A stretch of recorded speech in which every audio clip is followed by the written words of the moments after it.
എല്ലാവർക്കും പുതിയൊരു വീഡിയോയിലേക്ക് സ്വാഗതം. അപ്പോൾ ഞാൻ ഇന്ന് നിങ്ങളെ പരിചയപ്പെടുത്താൻ പോകുന്നത് വെറൈറ്റി ഡിഷാണ്.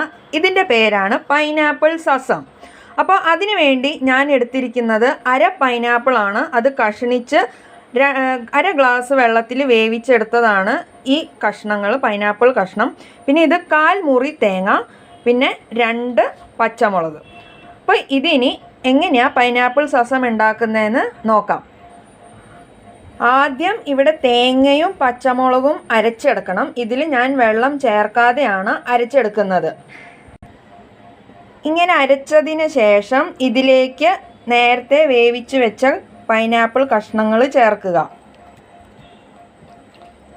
അപ്പോൾ ഈ വേവിച്ച് വെച്ച പൈനാപ്പിൾ കഷ്ണത്തിന് അത്യാവശ്യം വെള്ളമുണ്ട്, അതുകൊണ്ട് ഇതിലും വെള്ളം ചേർക്കാതെയാണ് ഇനി ഇത് മിക്സിയിൽ അരച്ചെടുക്കാൻ പോകുന്നത്.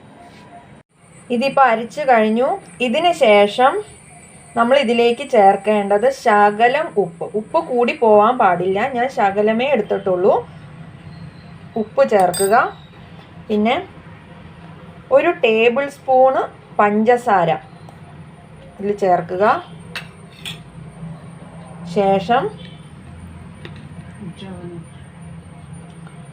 1 വലിയ സ്പൂണ് കട്ടത്തൈര്, ഇത് 3ഉം ചേർത്തിട്ട് നല്ല പോലെ ഇളക്കി കൊടുക്കണം.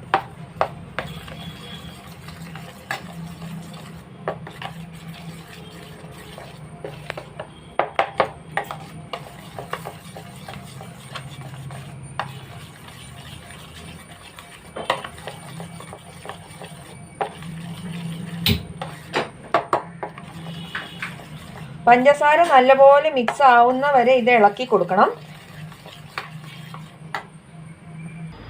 അടുത്തതായി ഒരു ചട്ടി വെച്ച് അതിൽ എണ്ണ ഇടുക.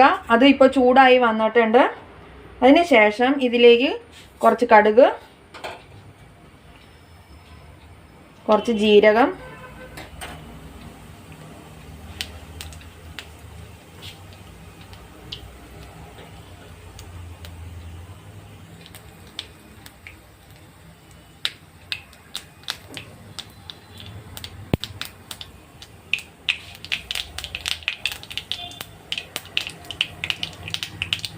കടുക് പൊട്ടി വന്നതിന് ശേഷം കറിവേപ്പിലയും കൂടി ചേർത്ത് കൊടുക്കുക.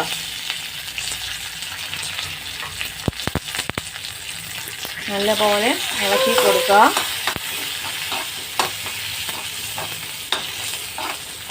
ഇപ്പോൾ നമുക്ക് ഗ്യാസ് ഓഫ് ചെയ്യാം. കടുക് പൊട്ടിച്ചത് ഇതിലേക്ക് ചേർത്ത് കൊടുക്കുക. ശേഷം നല്ലോണം ഇളക്കി കൊടുക്കുക. അപ്പോൾ നമ്മുടെ സ്വാദേറിയ പൈനാപ്പിൾ സസം ഇവിടെ റെഡിയാണ്. അപ്പോൾ നിങ്ങളും ഇതുപോലെ പൈനാപ്പിൾ കയ്യിലുണ്ടെങ്കിൽ ഇതുപോലെ പൈനാപ്പിൾ സസം ഉണ്ടാക്കി നോക്കുക. പക്ഷേ ചാനൽ സബ്സ്ക്രൈബ് ചെയ്യാൻ മറക്കരുത് കേട്ടോ. Bye bye.